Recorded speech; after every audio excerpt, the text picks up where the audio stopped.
I never imagined my own parents would calculate me out of their lives with a spreadsheet. Yet there I stood in our living room, watching my stepfather's finger tap against the printed columns of numbers. Mom hovered beside him, her eyes fixed on the cream-colored carpet, shoulders curved inward like a question mark. "Sienna," Brian's voice cut through the silence. "Sit down."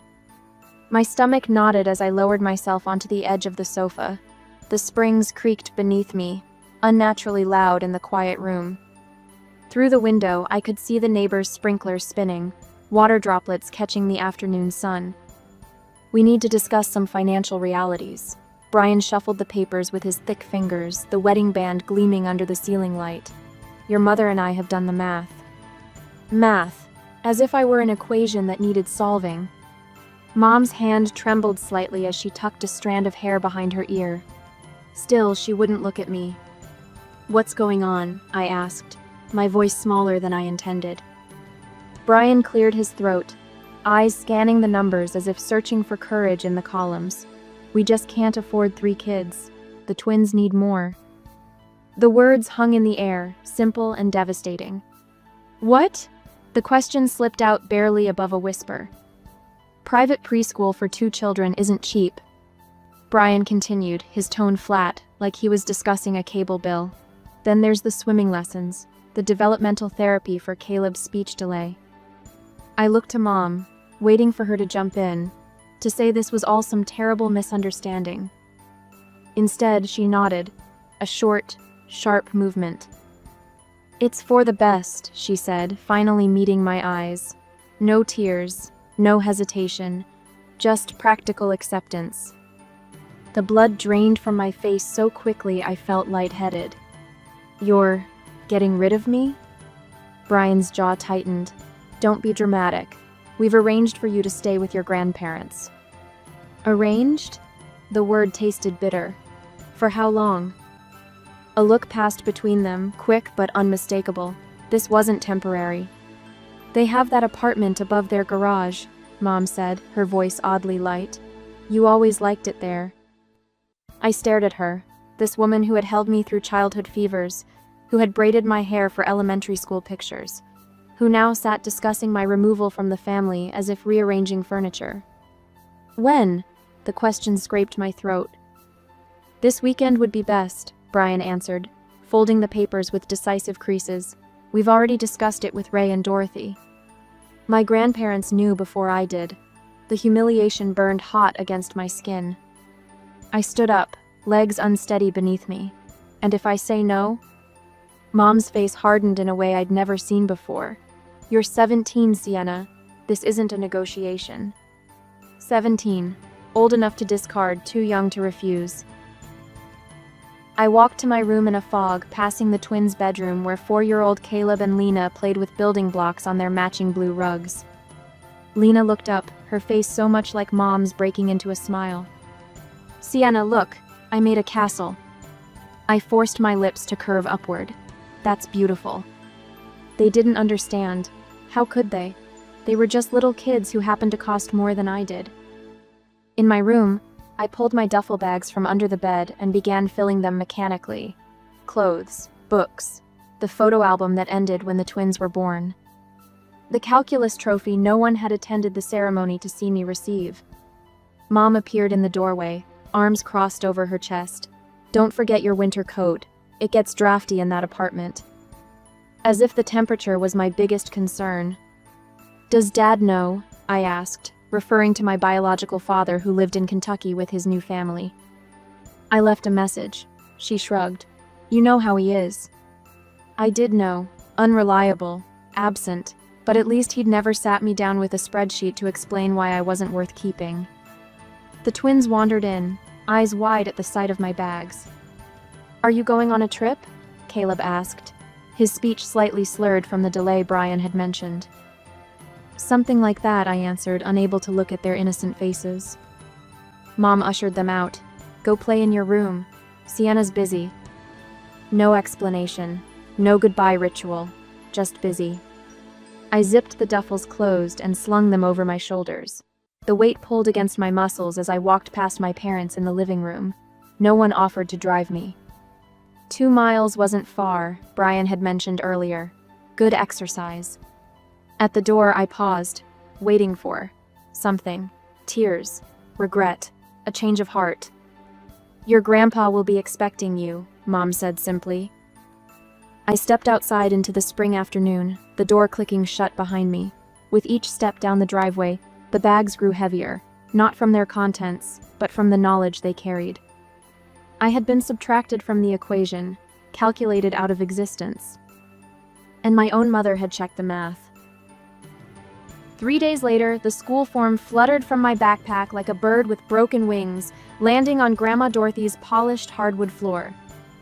I stared at the yellow paper, my vision tunneling around the words, "change of address," filled out in Mom's familiar handwriting. The date stamp in the corner read the 3rd of April RD 7 weeks before the living room spreadsheet ambush. "What's that, honey?" Grandma asked, setting down a mug of tea beside my textbooks. My fingers trembled as I lifted the form. My mother knew. She planned this. Grandma peered through her reading glasses, her lips thinning to a tight line. "Oh, Sienna." Not pity in her voice, something harder. Anger. I traced the signature at the bottom. Melanie Rhodes. Not even a moment's hesitation in her pen strokes. She filled this out almost 2 months ago. My voice sounded strange, hollow, yet razor sharp. She knew they were getting rid of me while I was still washing the twins' dinner dishes. Grandma's knuckles whitened around her coffee mug. "Let me see that." I passed it over, then sank into the worn leather sofa in the apartment above their garage.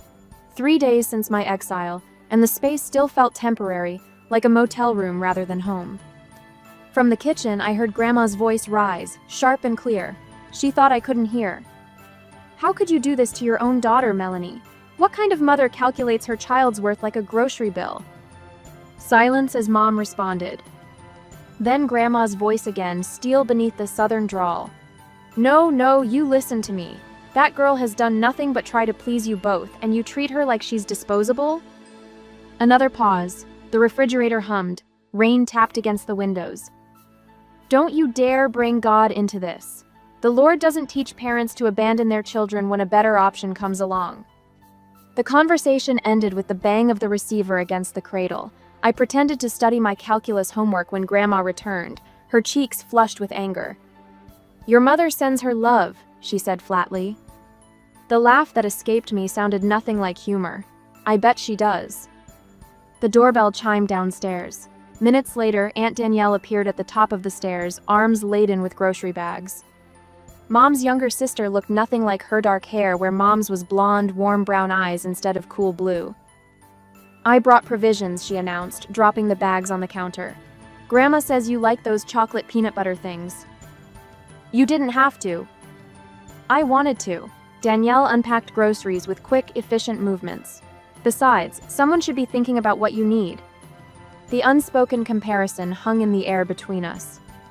"Have you talked to Mom?" I asked, hating the hopeful note in my voice.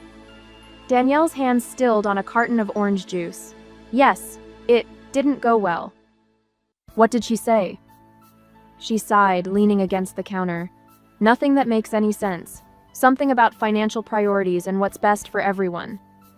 "Best for everyone except me." That's exactly what I told her. Danielle's eyes flashed. I asked her what happens when the twins get expensive hobbies or need braces. Will they get spreadsheet meetings too? My phone buzzed. A text from Mom. My heart lurched traitorously until I read the words. "We've decided it's best if you don't come back for a while. The twins are confused." "No, I love you." "No, I'm sorry. Just another clean excision."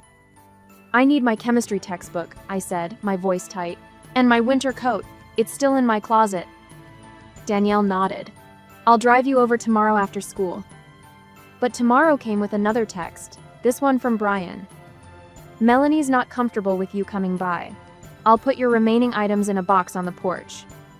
Danielle read the message over my shoulder in the school parking lot, her face darkening. He can't be serious. "It's fine," I said automatically, though nothing about this was fine. "I need to stop at the Waffle House anyway. I have an interview." Her eyebrows shot up. "An interview? Sienna, you don't need to." "Yes, I do." The certainty in my voice surprised even me. "I need my own money." The interview lasted 10 minutes the next day. The manager, a tired-looking woman named Vera with bottle red hair, glanced at my straight-A transcript and perfect attendance record. "When can you start?" "Tomorrow, after school. 5 to 11 shift, okay?" I calculated quickly. Home by 11:30, homework until 2 a.m., up at 6:30 for school. Perfect. That night, I sat on my bed counting the money in my wallet. $27.14. Not enough for the used graphing calculator I needed for calculus. Not enough for next month's bus pass. Definitely not enough for the prom ticket Melissa kept mentioning. A knock at my door. Grandpa Ray entered. His tall frame stooped slightly at the shoulders. He held out an envelope. "This was supposed to be for your graduation, but plans changed." Inside was $300 in crisp 20s. "Grandpa, I can't." "You can and you will." His voice brooked no argument. "Your grandmother and I discussed it. We're not rich, but we're not letting you struggle alone." The kindness nearly broke me where cruelty had not. Later, alone in bed, my phone lit up with a college brochure email. Austin Peay State University, full of smiling students who probably had parents who wanted them. I typed a careful text to Mom. "Need your help with student loan forms. College applications due soon." The phone remained silent for 6 hours. I kept it beside me through dinner, through homework, through my shower.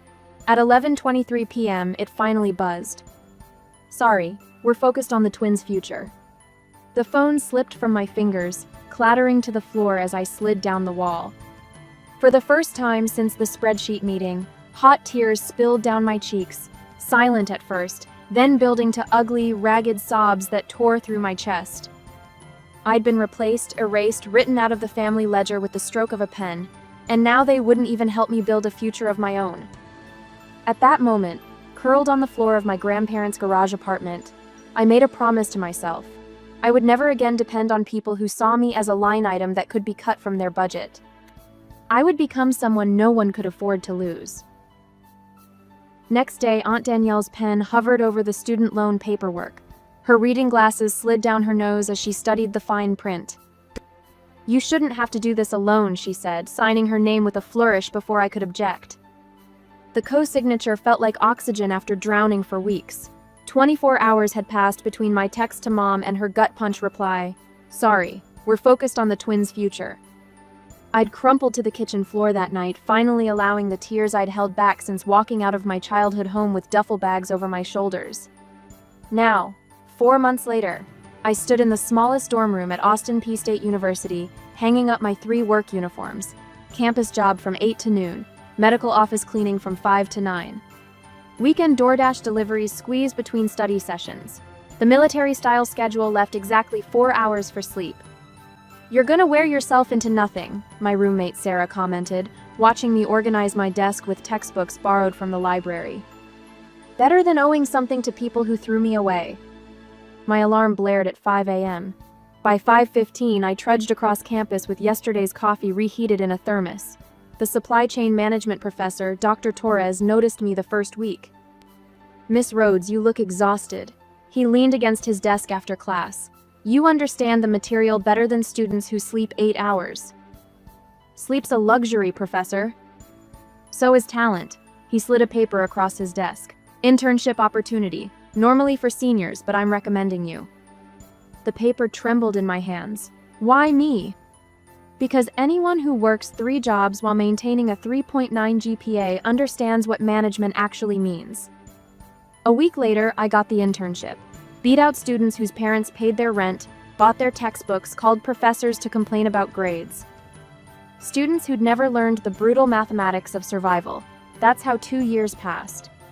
One Tuesday morning during my 2nd year, I walked into Kroger for ramen and peanut butter, the cheapest calories per dollar. I rounded the cereal aisle and stopped cold. Mom stood there, arranging boxes on the shelf in her blue employee vest. The twins fidgeted beside her.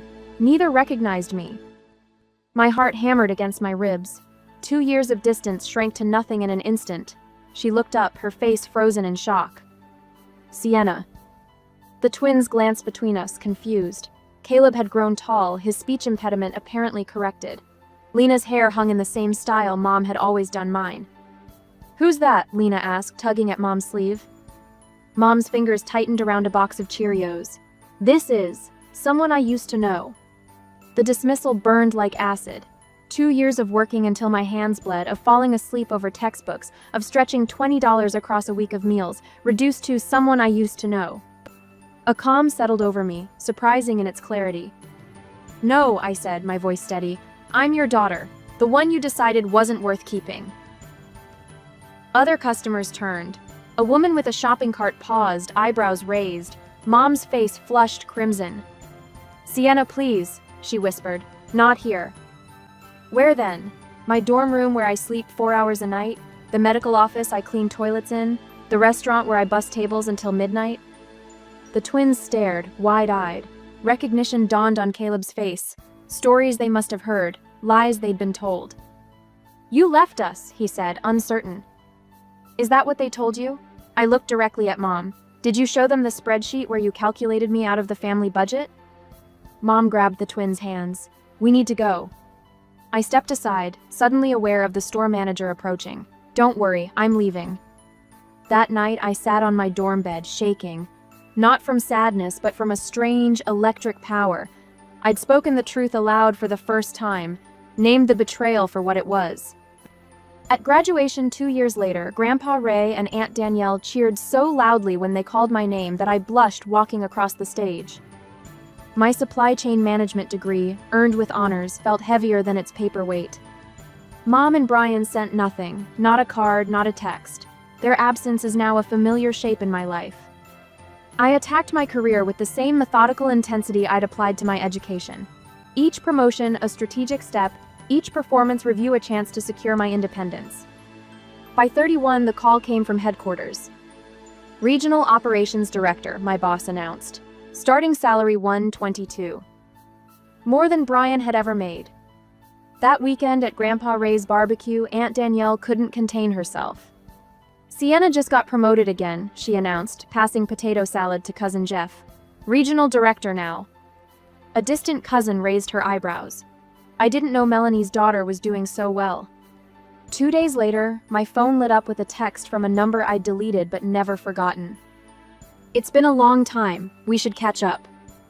I stared at the message, my finger hovering over the screen. The calculation was simple. 14 years of silence, broken only when news of my success reached her ears. Some equations solved themselves. On Sunday, the doorbell chimed through my quiet afternoon like an unwelcome alarm. I set down my coffee mug and padded across the hardwood floors of my Brentwood apartment, expecting the neighbor's kids selling fundraiser cookies again. Instead, my mother and Brian stood on my welcome mat like apparitions from another lifetime. Sienna. Mom's voice wavered, her eyes traveling from my face to the interior of my home. You look well. Brian didn't wait for an invitation. He stepped past me, his broad shoulders brushing against mine as he entered my living room. His eyes swept over my furnishings, the leather sectional, the abstract art on the walls, the floor-to-ceiling windows overlooking the hills. Nice place, he said, hands in his pockets as he appraised my life. Very nice. I remained by the open door, one hand on the knob. What are you doing here? Mom hovered at the threshold, clutching her purse with white knuckles before following Brian inside. We've been trying to reach you, she said, though my phone had never rang with their number. How did you find my address? I asked, closing the door despite every instinct screaming to leave it open. Your Aunt Danielle mentioned your promotion at the family barbecue. Brian lowered himself onto my couch without asking. Regional Operations Director. Impressive. The cushions sagged beneath him, just as our family had beneath his financial calculations 17 years ago. You've done well for yourself, Mom added, perching on the edge of an armchair, her back rigid. She'd aged deeper lines around her mouth, silver threading through her once honey-colored hair. Her clothes hung loose on her frame, a size smaller than she used to wear. I remained standing. What do you want? A look passed between them, the same silent communication I'd witnessed the day they'd informed me I was no longer affordable. Brian cleared his throat. The twins are starting college next fall, he said, settling deeper into my couch. Tennessee State for Lena, Belmont for Caleb. Congratulations. The word tasted like copper pennies. Education costs have risen considerably, Brian continued, his tone shifting to the familiar spreadsheet voice. We thought now that you're established, you could help. The request hung in the air, stunning in its audacity. Help, I repeated. Mom nodded, leaning forward. I raised you for 13 years, Sienna. Don't act like you owe us nothing. Blood rushed to my face, hot and pulsing. 13 years. Then you calculated me out of your budget when I became inconvenient. That's not fair, Mom protested, through her eyes dropping to her lap. We did what we had to do. For the twins, I finished for her. Yes, Brian said, unapologetic. And now they need your help. That's what family does. I almost laughed. Family doesn't discard people like trash, then show up when they smell money. Brian's face hardened. You're being dramatic. We provided for you. My grandparents provided for me. Aunt Danielle provided for me. My voice remained steady even as my hands trembled. I provided for myself, working triple shifts to put myself through college while you were taking the twins to Disney World. Mom's eyes widened. How did you... Facebook exists, Mom. So do cousins who talk. Brian stood, his height meant to intimidate. Listen, we're not asking for charity. This is about family obligations, Christian duty. Christian duty, I echoed, moving toward the door. I believe I've fulfilled mine by not having you arrested for child abandonment. I'm asking you to leave. Brian's face flushed crimson. We have a right to be heard. No, you don't. I pulled my phone from my pocket. Not in my home. What are you doing? Mom asked, suddenly alert. Calling the police. I pressed the numbers deliberately, watching their faces. You wouldn't, Brian challenged. I held his gaze as the dispatcher answered. This is Sienna Rhodes at 842 Crestview Lane. I have 2 unwelcome visitors refusing to leave my property. Brian lunged for the phone. I stepped back, continuing my conversation with the dispatcher. Mom began to cry those familiar tears that had never fallen when she'd sent me away with duffel bags and no goodbye. Officers are on their way, I said after ending the call. You have about 4 minutes to leave voluntarily. You'd call the police on your own mother? Mom's voice broke. I looked at her, really looked at her, the woman who had braided my hair and bandaged my knees, who had also packed away my childhood photos to make room for the twins' larger frames. My mother left me when I was 17, I said quietly. You're just someone who shares my DNA. Blue lights flashed through my windows 6 minutes later as the officers escorted Brian and Melanie from my property. Brian argued jurisdiction and property rights while Mom wept into her hands. The female officer took my statement with professional efficiency, her eyes occasionally flicking to the family photos on my mantel, none of which included Brian or Melanie. As the patrol car pulled away, I closed my door and engaged the deadbolt. Tomorrow I would visit the Williamson County Court to file for a restraining order, to make official what I had known for 17 years. These people were not my family. Family doesn't calculate your worth on a spreadsheet. A week later, the phone vibrated against the glass coffee table. Unknown number. Sienna almost declined it, another sales pitch about extended warranties or timeshares. Her thumb hovered over the red button when curiosity nudged her. She answered without speaking. Hello? Is this Sienna Rhodes? A young man's voice. Unfamiliar, yet something in the timbre struck a forgotten chord. Who's asking? Her words came out clipped, professional. This is Caleb. The name hung in the silence. Caleb Andrews, your half-brother. Sienna's hand tightened around the phone. The living room suddenly felt airless. If this is some kind of setup from Melanie? It's not, I swear. His voice cracked slightly. She doesn't know I'm calling. Neither does Brian. Sienna moved to her window, peering down at the street below as if expecting to see them lurking near the crepe myrtle trees lining her driveway. How did you get my number? Aunt Danielle. She didn't want to give it to me at first. A nervous laugh. I had to convince her I wasn't a spy. Sienna closed her eyes. She could picture Danielle's skeptical expression, arms crossed, questioning this young man she barely remembered as a toddler. Prove you're Caleb, Sienna demanded. What? Tell me something only my half-brother would know. The pause stretched long enough that Sienna nearly hung up. You used to read to us, he finally said. When I was 4, right before you left, you did different voices for the characters in that book about the purple crayon. And you let me hold a flashlight under the blanket when Mom and Brian thought we were asleep. The memory hit like a physical blow. Harold and the purple crayon.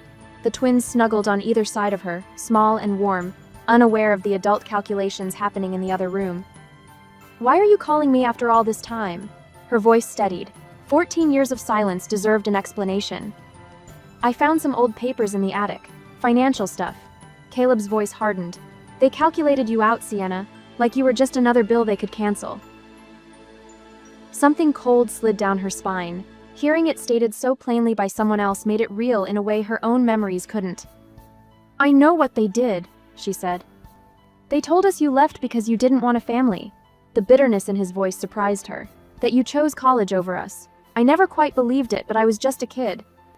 Sienna sank into her armchair, throat tight. And now? Now I'm 18 and furious. A drawer slammed in the background. They've been lying to us our whole lives. Sienna stared at the framed photo on her bookshelf, Grandpa Ray and Aunt Danielle at her college graduation, beaming with pride. Did you tell Lena? She asked. Yeah, she was angry at first. Not at them, then curious. We've been looking you up online. Your LinkedIn profile. That article when you became Regional Operations Director. Her professional mask, curated and perfect. Nothing there revealed the girl who walked 2 miles with duffel bags, who slept 4 hours a night between jobs and classes. I'd like to meet you, Caleb said into her silence. If you want, I understand if you don't. Sienna's knuckles whitened around the phone. The careful barriers she'd built, the safe distance from anything connected to Melanie and Brian meeting Caleb would pierce them all. When? The word escaped before she could reconsider. Anytime. I have a car now, I can come to you. They arranged to meet at a coffee shop halfway between their homes. Neutral territory. 3 days later, Sienna arrived 20 minutes early, claiming a corner table with her back to the wall, an escape route mapped. The bell above the door jingled, and she knew immediately. The same cowlick at the crown that she shared with her biological father. Eyes more green than her hazel, but with identical flecks of gold. He scanned the room, spotted her, and froze. For one breath, Sienna saw herself at 17 alone, discarded, terrified of what came next. Then Caleb smiled, bright and genuine, and walked toward her table with his hands shoved in his pockets. Hi, he said, pulling out the chair opposite her. I've been waiting 14 years to know my sister. A month later, the aroma of rosemary chicken filled Sienna's apartment as she arranged the centerpiece of fresh wildflowers on her oak dining table. Through the kitchen window, Nashville's evening skyline sparkled against the darkening sky. She checked her watch 10 minutes until everyone arrived. Sienna smoothed the linen tablecloth, fingers lingering on the hand-stitched border her grandmother had taught her to make during those first lonely months after her parents had calculated her out of their lives. The memory no longer cut as deeply as it once had. The doorbell chimed and Sienna straightened, tucking a strand of blonde hair behind her ear. Grandpa Ray stood in the hallway, leaning on a polished maple cane, his weathered face crinkling into a smile that reached all the way to his eyes. There she is, he said, voice rough with age but warm with pride. The smartest Rhodes who ever lived. Sienna wrapped her arms around him, breathing in the familiar scent of Old Spice and mint gum. Flattery will get you extra dessert, old man.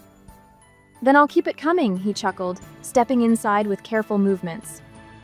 Her grandmother followed, carrying a ceramic dish covered with aluminum foil. Sweet potato casserole, she announced. The kind with the pecans you used to pick straight off the plate when you thought I wasn't looking. I never fooled you for a second, did I? Sienna took the dish, warmth spreading through her chest. Not once. Her grandmother patted her cheek.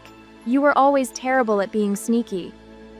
Aunt Danielle arrived next, her silver-streaked hair twisted into an elegant knot.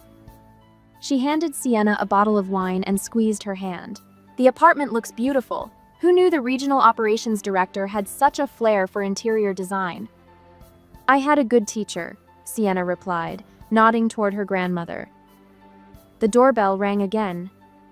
Sienna's heart quickened as she opened the door to find Caleb standing there, hands in his pockets, looking so much like their mother that for a split second, time seemed to fold back on itself. Hey sis, he said, the corner of his mouth lifting in that crooked smile they somehow shared despite different fathers. Behind him stood Lena, clutching a small gift bag. her eyes darting nervously around the apartment. "I brought something," she said, thrusting the bag forward. "It's nothing fancy." Sienna accepted it with both hands. "Thank you for coming." The twins stepped inside, and Sienna closed the door on the world that had once pushed her out. Dinner unfolded in waves of conversation and laughter. Sienna watched Caleb describe his engineering classes with animated hands while Grandpa Ray nodded approvingly. Lena, initially quiet, gradually joined in, her shoulders relaxing as the evening progressed. "Remember when Sienna built that tree fort?" Grandpa Ray asked, pointing his fork toward Danielle. "Used my power tools without permission." "It stood for 3 summers," Sienna protested. "Until that thunderstorm knocked half the tree down," her grandmother added. "You cried for days." "I did not," Sienna laughed, though she had. After the plates were cleared and coffee served, Sienna retrieved an envelope from her desk drawer. She placed it in front of Aunt Danielle. "What's this?" Danielle asked, fingers hesitating over the sealed edge. "Open it," Sienna urged, perching on the arm of the sofa. Danielle slid her finger under the flap and pulled out the reservation confirmation. Her eyes widened. "Grand Canyon Lodge? For 4 days? Sienna, this is too much." "That's exactly why you deserve it," Sienna replied, her voice steady despite the lump forming in her throat. "You showed up when you didn't have to." Danielle reached for Sienna's hand, her eyes glistening. "You never needed to earn my love, honey." The conversation turned to Melanie and Brian, their names spoken without the sharp edge of pain they once carried. "They called again," Caleb said, staring into his coffee cup. "Asked if I'd talk to you about helping with Lena's tuition." "What did you tell them?" Sienna asked, watching her half-sister's face carefully. "That I earned my own way through college," Lena answered, meeting Sienna's gaze. "Just like you did." Grandpa Ray raised his coffee mug. "To the family that chooses to stay." 6 mugs clinked together, the sound ringing clear in the warm light of Sienna's chosen home. Later, standing on her balcony, Sienna felt Danielle join her, their shoulders touching lightly as they looked over the city. "You did good, kid," Danielle said softly. "Built something beautiful from broken pieces." Sienna's phone buzzed with a text from Caleb. "Thanks for letting us be part of your life." She smiled, typing back. "Family isn't about obligation, it's about choice."